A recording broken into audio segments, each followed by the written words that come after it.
Welcome to our channel. ఈరోజు ఈ వీడియోలో మనం టెట్ డిఎస్సికి అటెండ్ అవుతున్నటువంటి స్టూడెంట్స్కి సీఖనేకే సిద్ధాంత్, ఇంతకుముందు మనం థార్నడాయిక్ గురించి తెలుసుకున్నాం. ఇప్పుడు స్కిన్నర్ గారి గురించి, ఆయన ఏ ప్రయోగం చేశారు, వేటి మీద చేశారు, అది మనకి విద్యలో ఎలా ఉపయోగపడుతుంది అనేది ఈ వీడియోలో మనం తెలుసుకుందాం. ఇంకా తర్వాత ప్రాక్టీస్ క్వశ్చన్స్ కూడా చేద్దాం అన్నమాట. ఈ క్రియాప్రసూత్ అనుబంధన్ సిద్ధాంత్ అనే దాన్ని ఆర్ థియరీ లేకపోతే ఆర్ఎస్ థియరీ అని కూడా అంటారనమాట. దీనికి ప్రతిపాదించినది मनोवैज्ञानिक ఎవరంటే स्किनर గారు అన్నమాట. इसका प्रतिपादक अमेरिका के हार्वर्ड विश्वविद्यालय के प्रोफेसर BF स्किनर द्वारा 1938 में किया गया है. దీనిని ఎవరు ప్రతిపాదించారు అంటే స్కిన్నర్ గారు. ఈయన ఎక్కడ వర్క్ చేసేవాళ్ళు అంటే హార్వర్డ్ విశ్వవిద్యాలయంలో ప్రొఫెసర్గా చేసేవాళ్ళు అన్నమాట. స్కిన్నరు ఏ దేశపు మనోవిజ్ఞానవేత్త అంటే అమెరికా అన్నమాట. ఈ ప్రయోగాన్ని వీళ్ళు ఎప్పుడు చేశారు అంటే 1938లో చేశారన్నమాట. ఈ క్రియాప్రసూత్ అనుబంధన్ సిద్ధాంత్ ప్రతిపాదక స్కిన్నర్ గారు 1938లో ప్రతిపాదించారు. ఈయన హార్వర్డ్ యూనివర్సిటీ అమెరికాలో ప్రొఫెసర్గా పనిచేశారన్నమాట. यह थार्नडाइक के प्रभाव के नियम पर आधारित है. ఇది థార్నడాయిక్ ప్రభావ కే నియమ్ అనేటటువంటి సిద్ధాంతం మీద ఆధారపడి చేయడం జరిగిందనమాట. థార్నడాయిక్ చేసిన దానికి పూర్తి ఆపోజిట్గా ఉంటుందన్నమాట. అదేమో ఎస్ఆర్ సిద్ధాంతం అయితే ఇదేమో ఆర్ఎస్ సిద్ధాంతం అని చెప్పి చెప్తారనమాట. అసలు ఇక క్రియాప్రసూత్ అనుబంధన్ అంటే ఏంటి అంటే जानवरों की यक्ष क्रियाओं को क्रियाप्रसूत कहते हैं. జంతువులు లేకపోతే ప్రాణులు ఏవైనా సరే వాటి యొక్క యక్షక్రియలనే క్రియాప్రసూత్ అంటాము. అంటే ఏంటంటే खाने के लिए प्राणी मात्र जो क्रिया करता है वही क्रियाप्रसूत है. తినడం కోసము ఈ ప్రాణులు ఏవైనా సరే చేసేటటువంటి ప్రతిక్రియ, ఆ క్రియనే క్రియాప్రసూత్ అని చెప్పి అంటారనమాట. ఇంకా దీనికి మనకి ఉపనామం ఇంకా వేరే వేరే పేర్లు ఏమేమి ఉన్నాయంటే దీన్ని ఆర్ఎస్ థియరీ అంటారు. దే ప్రబలన్ సిద్ధాంత్ అన్నమాట. कार्यात्मक प्रतिबद्धता का सिद्धांत, सक्रिय अनुबंधन का सिद्धांत, अभिक्रमित अनुदेशन का सिद्धांत, नैमित्तिक अनुबंधन का सिद्धांत అని మన క్రియాప్రసూత్ అనుబంధన సిద్ధాంతాన్ని ఇన్ని పేర్లతోటి మనకి పిలుస్తూ ఉన్నాడు. వీటిలో ఏ పేరు ఇచ్చినా కూడా అది స్కిన్నర్ గారు ఆ క్రియాప్రసూత్ అనుబంధన సిద్ధాంతే అన్నమాట. ఈ పేర్లనేవి మనం గుర్తుపెట్టుకోవాలి. ముఖ్యంగా ప్రబలన్ ఆర్ఎస్ థియరీ, ప్రబలన సిద్ధాంతం ఎవరిది అంటే స్కిన్నర్ గారిది అని చెప్పుకోవాలన్నమాట. తర్వాత BF के and BF स्किनर के इस सिद्धांत को क्रियाप्रसूत का नियम कहते हैं. దీన్నే క్రియాప్రసూత్ నియం అని కూడా అంటారనమాట. ఈ BF స్కిన్నర్ గారి సిద్ధాంతాన్ని క్రియాప్రసూత్ का नियम అని కూడా అంటారు. దీన్నే ఆ టైప్ థియరీ అని అంటారు. आर्एस सिद्धांत అని కూడా అంటారనమాట. स्किनर अपना प्रयोग चूहा और कबूतर पर किया है. चूहों को प्रथम स्थान दिया है. అయితే స్కిన్నర్ మరి తన ప్రయోగాల్లో వేటిని ఉపయోగించారు అంటే చూహా ఎలుకలు, కబూతర్ అంటే పావురాలు రెండింటినీ కూడా ప్రయోగించారనమాట. ఇది ఒక క్వశ్చన్ అనమాట. స్కిన్నర్ అప్నా ప్రయోగ కిన్ పర్ కియా హై అంటే చూహం और కబూతర్ అనమాట. కానీ ఈ రెండిట్లో కూడా ముఖ్య స్థానం దేనికి ఇచ్చారంటే చూహాకి ఇచ్చారనమాట. ఒక్కొక్కసారి వేటి మీద చేశారు అని అడిగినప్పుడు చూహా, కబూతర్ అని ఆప్షన్ ఉంటే కనుక రెండు పెట్టాలన్నమాట. లేదు ఒక చూహానే ఉంటే కబూతర్ లేకపోతే దాన్ని పెట్టుకోవాలన్నమాట. అయితే ఇక్కడ మనకి చూహా అనేది అనుక్రియాకర్త అంటే ఎస్ అనమాట. ఎస్తో సూచిస్తున్నాం. భోజనం పునర్బలం ఇచ్చే ఏంటంటే ఆర్ అనమాట. ఈ ఎలుకల్లో కూడా తెల్ల ఎలుకలు సఫేद चूहों पर किया है अన్నమాట. स्किनर पुनर्बलन पर अधिक जोर दिया है. पुनर्बलन दो प्रकार के होते हैं. పునర్బలన్ అంటే ఏంటంటే రిజల్ట్ అనమాట, మనకు వచ్చేటటువంటి రిజల్ట్, దాని మీద ఎక్కువ స్ట్రెస్ చేశారనమాట స్కిన్నర్ గారు. మరి ఇవి 2 రకాలుగా ఉంటాయని చెప్తున్నారు. అవేంటంటే సకారాత్మక అంటే పాజిటివ్ రిజల్ట్, నకారాత్మక అంటే నెగిటివ్ रिजल्ट అనమాట. प्राणी को यदि सकारात्मक पुनर्बलन दिया जाता है तो प्राणी क्रिया को दोहराता है. మనకి సకారాత్మక రిజల్ట్ వస్తే కనుక ఆ పనిని మళ్ళీ చేస్తామన్నమాట. పునర్బలన్ का प्रयोग स्किनर ने किया है लेकिन जनक तो CL हल था. ఇక్కడ ప్రయోగం అయితే స్కిన్నర్ గారు చేశారు కానీ దీని జనకుడు ఎవరు అంటే సిఎల్ హల్ అన్నమాట. ప్రయోగం అయితే స్కిన్నర్ గారు చేశారు, జనకుడేమో సిఎల్ హల్ గారు అనమాట. మరి ప్రయోగం ఏం చేశారు అంటే स्किनर चूहों और कबूतरों पर अपना प्रयोग किया है. उसने चूहों को एक विशेष व्यवहार सिखाने के लिए उनकी अनुक्रियाओं के पश्चात उन्हें एक विशेष पुनर्बलन देकर उन्हें निश्चित व्यवहार सिखाता है. ఇక్కడ స్కిన్నర్ గారు ఏం చేశారంటే ఎలుకలు పావురాలకి వీళ్ళని ఏం చేశారంటే ఒక ప్రత్యేకమైనటువంటి శిక్షణ ఇవ్వడానికి, దానికోసం అని చెప్పేసి ఇక్కడ ఈ ప్రయోగాన్ని చేయడం జరిగిందనమాట. అది చేయటం వలన వాటికి శక్తి అనేది వస్తుందన్నమాట. ఇక్కడ చూడండి, మనం ఏం చేస్తామంటే ఎక్కువ గార్డెన్లో చూడండి జంతువుల చేత సర్కస్ చేపిస్తూ ఉంటారు. ఆ సర్కస్ చేపించేటప్పుడు మరి వాటికి ఎంత ప్రాక్టీస్ నేర్పిస్తే వస్తుందో అది వాళ్ళకి తెలుసు అనమాట. అప్పుడు వాళ్ళు ఏం చేస్తారనమాట, వాటికి ఏదో ఒక పునర్బలం ఆహారం అనేది అక్కడ పెట్టేసి వీళ్ళకి చెప్పినట్టు ఆడిస్తూ ఉంటారు అనమాట. అది అలా చేస్తూ ఆ టాపిక్ని, ఆ వ్యవహారాన్ని, ఆ పద్ధతిని అది నేర్చుకుంటుంది అనమాట. ఆ తర్వాత దానికి ఆహారం అనేది ఇవ్వడం జరుగుతూ ఉంటుందన్నమాట. ఇక్కడ మన స్కిన్నర్ గారు ఏం చేశారంటే ఒక బాక్స్ని తీసుకున్నారనమాట. అది చెప్పుకుందాం ఇప్పుడు. इसके लिए वे एक लीवर बॉक्स का उपयोग किया है. దానికోసం ఈయన ఏం చేశారంటే ఒక లివర్ అంటే మనకు ఓపెన్ చేయడానికి ఒక లివర్ ఉంటుందన్నమాట. అటువంటి బాక్స్ని ఉపయోగించారు. जब चूहा को पैर लीवर पर पड़ता है तब उसको खाने के लिए आहार मिलता है. అదేం చేశారంటే ఆ లివర్ ప్రెస్ అయినప్పుడు దానికి తినడానికి ఆహారం వచ్చే విధంగా ఏర్పాటు చేశారనమాట. అది చూహా ఏం చేస్తుంది, అటు ఇటు తిరుగుతూ ఎప్పుడో ఒకసారి ఆ లివర్ మీద పడినప్పుడు దానికి తినడానికి ఆహారం అనేది లభిస్తుంది అనమాట. అప్పుడు అదే నేర్చుకుంటుంది అంటే ఆ లివర్ మీద కనుక పడితే నాకు ఆహారం వస్తుంది అని తను దాన్ని ప్రెస్ చేయటం నేర్చుకుంటుంది అనమాట. इस బాక్స్ को पहले क्रिया प्रसूत अनुबंधन कक्ष नाम दिया है.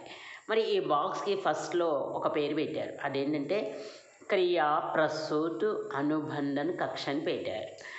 बाद स्किनर के शिष्यों ने इसे स्किनर బాక్స్ का नाम दिया. ఆ తర్వాత స్కిన్నర్ యొక్క శిష్యులు వచ్చి దీనికి స్కిన్నర్ బాక్స్ అని చెప్పి కూడా పేరు పెట్టారనమాట. అయితే ఇక్కడ కూడా మనకి స్కిన్నర్ ఉపయోగించినటువంటి బాక్స్ యొక్క పేరు ఏంటి అంటే స్కిన్నర్ బాక్స్. ఫస్ట్లో ఆయన పెట్టిన పేరు ఏంటంటే క్రియా ప్రస్తుత అనుబంధన్ కక్ష అని పెట్టారు. తర్వాత వాళ్ళ శిష్యులు దీనికి స్కిన్నర్ బాక్స్ అని పేరు పెట్టారు అనమాట. इस प्रयोग से यह निष्कर्ष निकलता है कि पहले अनुक्रिया होती है. దీంట్లో మనకు వచ్చేటటువంటి రిజల్ట్ ఏంటంటే ముందు అనుక్రియ అనే రెస్పాన్స్ జరుగుతుంది, బాద్మే ఉద్దీపన్ మిగతా ఆ తర్వాత ఉద్దీపన్ ఆహారం అనేది లభిస్తుంది అనమాట. जैसे जैसे पुनर्बल मिलता है वैसे वैसे सही अनुक्रिया करने और लक्ष्य तक पहुँचने की प्रक्रिया में तीव्रता आती है. దానికి ఎప్పుడైతే దాని మీద ఫలితం అనేది లభిస్తూ ఉంటుందో ఆ పని చేయటం మూలాన అందుకని దాన్ని తీవ్రతరంగా చేస్తుంది అనమాట. ఆ పనిలో సక్సెస్ అవ్వడానికి ఇంకా మళ్ళీ చేస్తూ ఉంటుంది అనమాట. सीखने की अनुक्रिया में पुनर्बलन का विशेष महत्व होता है. నేర్చుకోవడం మన విద్యలో కూడా ఈ పునర్బల అనేది ఒక గొప్ప ప్లేస్ని ఆక్రమించిందనమాట. पुनर्बलन जिस उद्दीपक को देने से अनुक्रिया करने की संभावनाएं बढ़ जाती हैं, पुनर्बलन उसे पुनर्बलन कहलाता है. మనం ఏదైతే ఇస్తామో దానివల్ల ఆ అనుక్రియ చేయడానికి ఎక్కువ అవకాశాలు ఉంటాయో దాన్ని పునర్బలన్ అని చెప్పి అంటామన్నమాట. చేసే పరీక్ష పాస్ హోనే సే పురస్కార్ దేనా. మనం ఏం చేస్తామంటే నువ్వు ఈ పని చేస్తే కనుక, లేకపోతే దీంట్లో నీకు ఇన్ని ర్యాంకులు వస్తే నేను నీకు గిఫ్ట్గా ఇది ఇస్తాం అని చెప్తూ ఉంటామన్నమాట. అలాగే నేను ఇప్పుడు స్కూల్లో కూడా ఒక్కొక్కసారి నేను అలాగే చేస్తూ ఉంటాను. ఏంటంటే 10th క్లాస్ పిల్లలు చాలా వీక్గా ఉంటే మీకు 40 అబోవ్ వస్తే నేను గిఫ్ట్ ఇస్తానన్న. దాంతో వాళ్ళతోటి పోటీలు పెరిగి ఆ 40 మార్క్స్ తెచ్చుకోవాలి అనేటటువంటి పోటీతత్వం అనేది వచ్చింది. అలాగే 90+ ఫస్ట్ తెచ్చుకుంటే ఇస్తామని చెప్పాము. అలాగే వాళ్ళలో కూడా పోటీతత్వం పెరిగిందనమాట. ఇట్లా మనం వాళ్ళలో పోటీతత్వాన్ని పెంచడానికి మనం ఒక పునర్బలం అంటే రిజల్ట్ ఇస్తున్నాం. ఏమి ఇస్తాం? గిఫ్ట్ ఇస్తానని చెప్పామన్నమాట. దాంతో వాళ్ళలో అది నేర్చుకోవాలి, మనం మార్క్స్ గెయిన్ చేయాలి అనేటటువంటి అభిప్రాయం కలిగి కష్టపడి చదివారు. అలాగే సక్సెస్ కూడా అయ్యారనమాట. ఇది నేను ప్రాక్టికల్గా చేసిన అనుభవం అనమాట. ఇది पुनर्बलन 2 प्रकार के होते हैं, सकारात्मक पुनर्बलन, नकारात्मक पुनर्बलन. సకారాత్మక పునర్బలం అంటే మనకి వాటికి ఏమన్నా ఆహారం, భోజనం, ప్రశంస, నౌకరీ అది భోజనం కానీ లేకపోతే పొగడ్తలు కానీ ఉద్యోగం కానీ ఇవ్వటం. ఇప్పుడు మీకు పునర్బలం ఏంటంటే మీరు డిఎస్సిలో సక్సెస్ అవ్వాలి, ఉద్యోగం సంపాదించాలి అనేది, ఉద్యోగం అనేది మీ పునర్బలం. దానికి మీరు ఏం చేస్తున్నారు? ఇక్కడ కష్టపడి చదువుతూ ఉన్నారనమాట. ఎందుకంటే అక్కడ ఉన్నటువంటి మన పునర్బలం ఏంటంటే జాబ్ కొట్టడం అనమాట. ఆ జాబ్ కొట్టడం కోసం మీకు ఇక్కడ కష్టపడి పనిచేస్తూ ఉన్నారనమాట. ఈ పునర్బలం అనేది ఒక్కోసారి సకారాత్మక కావచ్చు, ఒక్కోసారి నకారాత్మక కూడా కావచ్చు అనమాట. ఇది పిల్లల్లో మనము ఒక్కోసారి ఎక్కువగా వాళ్ళు కరెక్ట్గా చక్కగా నీట్గా రాసుకొచ్చారనుకోండి, మనం ఏం చేసాం? ప్రశంసిస్తూ ఉంటాం. అలాగే ఇప్పుడు పిల్లలు నీట్గా రాసుకొచ్చారనుకోండి, వెరీ గుడ్ అని పెట్టామనుకో, నాకు ఇంకా ఎక్కువ వెరీ గుడ్ రావాలి అని చెప్పేసి వాళ్ళు చక్కగా వాటిని ప్రాక్టీస్ చేస్తూ ఉంటారు. అలాగే మనం తప్పులు లేకుండా రాస్తే నీకు ఏదో ఒకటి క్లాప్స్, ప్రశంస అట్లాంటిది ఏదైనా ఇచ్చినప్పుడు వాళ్ళు ఇంకా కాస్త ఆ తప్పులు కూడా లేకుండా రాస్తారు. ఒకరోజు ప్రశంసను పొందుకున్న తర్వాత వెరీ గుడ్ అని పెట్టామనుకోండి, రెండో రోజు రాకపోతే ఈసారి నేను మళ్ళీ తప్పు లేకుండా రాయాలి అని చెప్పేసి వాళ్ళు అలా ప్రయత్నిస్తూ ఉంటారు. ఇవన్నీ కూడా నేను ప్రయోగపూర్వకంగా చేసినాయి అనమాట. నకారాత్మక అంటే తప్పు చేసినప్పుడు మనం దండించడం అనమాట దాన్ని. తర్వాత प्राणी को सकारात्मक पुनर्बलन मिलने से क्रिया को दोहराता है. వాళ్ళు సకారాత్మకం వచ్చినప్పుడు ఏం చేస్తారు? మళ్ళీ చేయాలి, ఇంకా బాగా చేయాలి అని ప్రయత్నిస్తూ ఉంటారు. నకారాత్మక సే ప్రాణి క్రియాకు నహి దోహరాతా హై. ఒకవేళ దండన, శిక్షణ అలా వచ్చినప్పుడు అది మళ్ళీ రిపీట్ చేయడానికి ఇష్టపడరు అనమాట. పునర్బలన్ అనుసూచి యా 2 ప్రకారకే హోతీ హై. ఇది 2 రకాలుగా ఉంటుంది. सतत पुनर्बलन अनुसूची, इसमें जब क्रिया होती है तो पुनर्बलन दिया जाता है, जैसे प्रत्येक सवाल करने पर बच्चे की तारीफ करना. ఇక్కడ ఏంటంటే సతత పునర్బలం అంటే ఎప్పుడూ కూడా మనం ప్రశంసలు ఇవ్వడం అన్నమాట. వాళ్ళు ఎలా పనిచేస్తూ ఉంటారో అలా చేసిన దానికల్లా మనం వాళ్ళని ఎంకరేజ్మెంట్ చేస్తూ ఉంటాం అన్నమాట. ఆంశిక పునర్బలం అంటే ఏంటి? कुछ क्रियाओं के लिए पुनर्बलन मिलता है, कुछ पर नहीं. कुछ सवालों पर తారీఫ్ కన్నా అంటే ఇప్పుడు మనం కొన్ని క్వశ్చన్స్ ఇచ్చామనుకోండి, అన్నీ వాళ్ళు సరిగ్గా రాయలేరు. వాటిని కొన్ని కరెక్ట్గా రాస్తారు, కొన్ని తప్పులు రాస్తారు. ఆ కరెక్ట్గా రాసిన వాటికి మనం ప్రశంస ఇవ్వడం, తర్వాత తప్పులు రాసిన వాటిని ఇవ్వకపోవడం అనమాట. అందుకని దీన్ని ఆంశిక పునర్బలం అన్నారు. ఇది పెద్ద ఇంపార్టెంటే కాదు మీకు. తర్వాత నెక్స్ట్ క్రియా ప్రసూత అనుబంధన్ కా శిక్షా మే మహత్వ. మన విద్యలో దీని యొక్క గొప్పతనం ఏంటి అంటే బాలకం మే శబ్ద భండార్ కి వృద్ధి కే లియే కియే జాతా హై.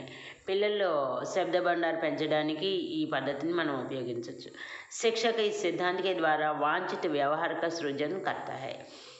ఉపాధ్యాయుడు ఈ సిద్ధాంతం ద్వారా తను కోరినటువంటి మార్పుని సృష్టించగలడనమాట. ఇక్కడ చూడండి, మరి మనం తప్పులు లేకుండా రాయడం లేకపోతే చదవడం అలా చేసినప్పుడు మనం ప్రశంసిస్తూ ఉంటే వాళ్ళు ఇంకా వాటిని తప్పులు లేకుండా రాయడానికి, చదవడానికి ప్రయత్నిస్తూ ఉంటారనమాట. ఇది సక్సెస్ఫుల్గా అవుతుందన్నమాట. ఇది నేను ప్రయోగిస్తూ ఉంటాను.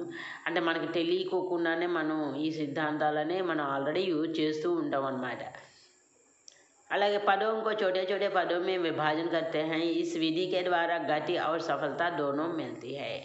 దీన్ని ఏం చేస్తాం, ఒక పెద్ద పదం ఉందనుకోండి, కొంతమంది పిల్లలకి మనకు నోరు తిరగనప్పుడు దాన్ని ఏం చేస్తాం, కట్ చేసి విడదీసి ముక్కలుగా చేసి చెప్పి తర్వాత దాన్ని కలిపేస్తాం అనమాట. అలా చేయడం వలన వాళ్ళకి గతి అంటే చదివేటటువంటి స్పీడ్ పెరుగుతుంది, దానిలో విజయాన్ని కూడా సాధిస్తారనమాట. कार्य में सफलता मिलती है तो संतोष प्राप्त होता है, यह संतोष क्रिया को बल प्रदान करता है. మన వాళ్ళు చేసేటటువంటి పనిలో కనుక సకారాత్మక అంటే విజయం సాధించారనుకోండి, అప్పుడు వాళ్ళకి ఇంకా సంతోషంగా ఉంటుందన్నమాట. ఇప్పుడు మనం పిల్లల్లో అదే రైటింగ్ కానీ చదవడం కానీ తప్పులు లేకుండా చేశాను, మనం వెరీ గుడ్ అని క్లాప్స్ కొట్టడము అట్లా చేస్తూ ఉంటాం. నోట్స్లో కూడా గుడ్ అని పెట్టడం, అలా చేసినప్పుడు ఏం చేస్తారంటే వాళ్ళు నాకు ఇంకా ఎక్కువ గుడ్ పెట్టాలి మేడం అని చెప్పేసి ఇది రియల్గా జరుగుతూ ఉంటుంది మా స్కూల్లో. అలాగే నీట్ హ్యాండ్ రైటింగ్ రాస్తే నేను వెరీ గుడ్ పెడతానని, మిస్టేక్స్ లేకుండా రాస్తే పెడతానని, లేకపోతే కొత్త పదాలు నేర్చుకుంటే ఇన్ని పదాలు నేర్చుకోవాలి, లేకపోతే డిక్టేషన్ చెప్పినప్పుడు ఎక్కువ పదాలు రైట్ అయ్యేటట్టు మొత్తం రైట్ అవ్వాలని, ఇలాంటివన్నీ మనం ప్రోత్సహిస్తూ ఉంటే నిజంగానే పిల్లల్లో ఇది చాలా బాగా ఇంప్రూవ్మెంట్ కనిపిస్తుంది అన్నమాట. इसमें पुनर्बलन को बल मिलता है, अधिकाधिक अभ्यास द्वारा क्रिया को बल मिलता है. ఎక్కువ అభ్యాసం చేయటం వలన మనకి పునర్బలన అనేది బాగా లభిస్తూ ఉంటుందన్నమాట. ఇప్పుడు ఈ లెసన్స్లో మనకి ముఖ్యమైనటువంటి పాయింట్స్ చూసుకుందాం. క్రియా ప్రసూత్ అనుబంధన సిద్ధాంత ప్రతిపాదక ఎవరంటే స్కిన్నరు, జనక్ ఎవరంటే హాల్ అన్నమాట. తర్వాత దీన్ని ఆర్ఎస్ థియరీ అని అంటారు, లేకపోతే ఆర్ థియరీ అని కూడా చెప్పచ్చు అనమాట. ఈ స్కిన్నరు చూహం ఆర్ కబూతరం ఎలుకలు పావురాల మీద తన ప్రయోగాన్ని చేశారు. స్కిన్నరు అమెరికా యొక్క మనోవైజ్ఞానిక్. ఈయన హార్వర్డ్ విశ్వవిద్యాలయంలో ప్రొఫెసర్గా చేసేవాడు. 1938లో స్కిన్నర్ ఈ ప్రయోగాన్ని ప్రతిపాదించారనమాట. ఇది థార్నడాయిక్ ప్రభావకే నియం దాని మీద ఆధారపడి చేయడం జరిగింది. థార్నడాయిక్ సిద్ధాంతాన్ని అయితే ఎస్ఆర్ అని చెప్పంటారు, స్కిన్నర్ది అయితే ఆర్ఎస్, పూర్తి ఆపోజిట్ అన్నమాట.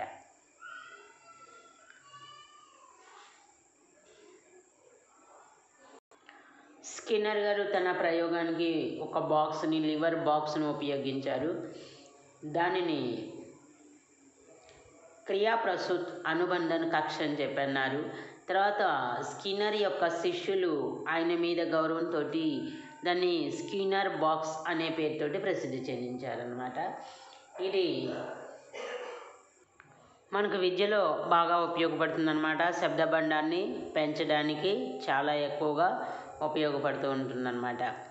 మనం ప్రశంసించినప్పుడు, సకారాత్మక వచ్చినప్పుడు పిల్లల్లో దాన్ని మళ్ళీ చేయాలి అనేటటువంటి ఉత్సాహము వస్తుందన్నమాట. దాంతో విద్యలో అభివృద్ధి మార్గంలోకి వస్తారనమాట.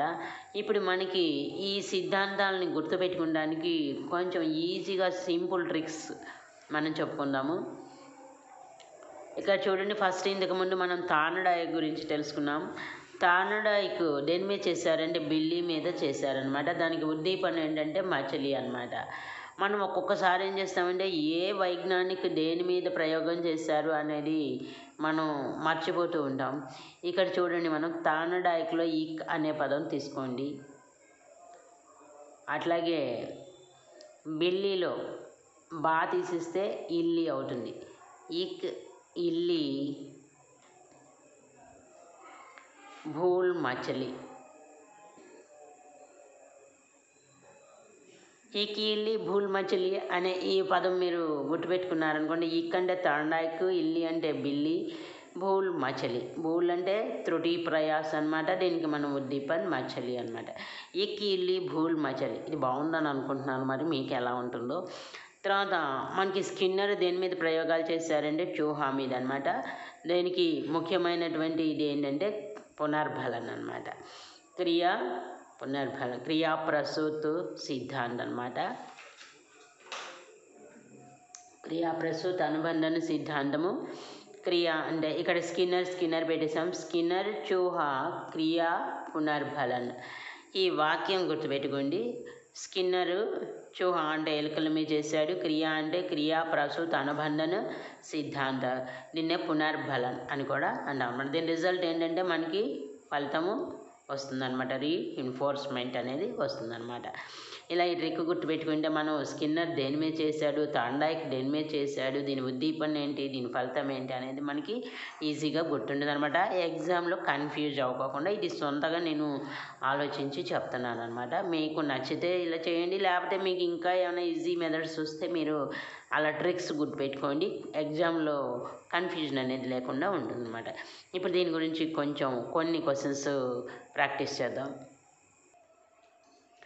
క్రియా ప్రసూత్ అనుబంధన్ కే ప్రతిపాదక్, ఈ సిద్ధాంత ప్రతిపాదకుడు ఎవరంటే ఎడ్వర్డ్ గేట్స్ థాండైక్ స్కిన్నర్ అనమాట. క్రియా ప్రసూత్ అనుబంధన్ కే ప్రతిపాదక్ స్కిన్నర్.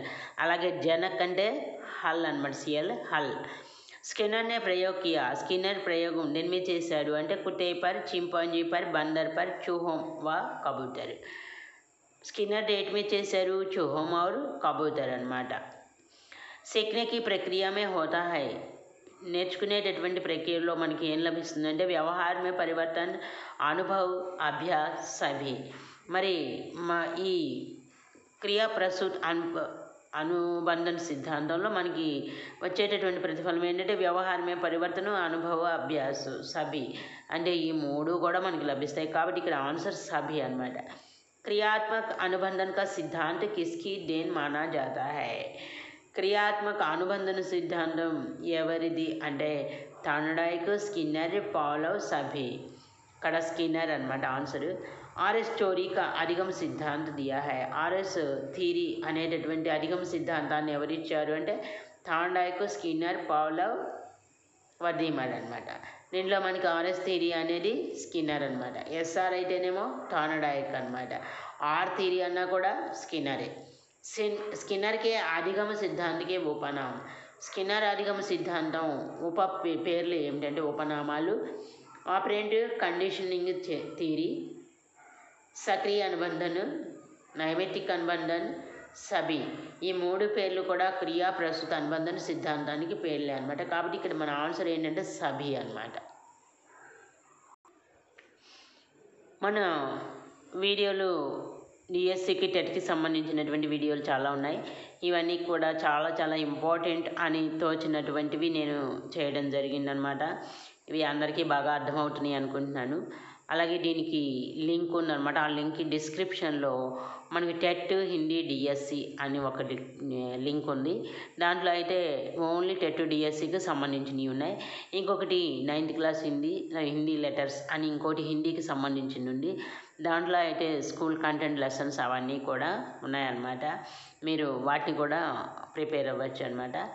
అయితే ఈ వీడియో మీకు నచ్చితే లైక్ చేయండి, షేర్ చేయండి. అలాగే మీకు ఏమైనా కామెంట్స్ ఉంటే పెట్టండి. దీనివల్ల మీకు యూజ్ అవుతుంది అనుకుంటున్నాను. ఈ వీడియోస్ మీరు 1కి 4 సార్లు వింటూ ఉంటే మీకు చదవుకోకుండానే మీకు టైం కూడా సేవ్ అవుతుంది. పని చేసుకుంటూనో జర్నీలో కూడా పెట్టుకొని విన్నారనుకోండి, టైం సేవ్ అవుతుంది. మీరు చదవకుండానే ఆన్సర్లన్నీ కూడా వచ్చేస్తాయి. ఆల్ ది బెస్ట్ అందరికీ. Thank you. I love you.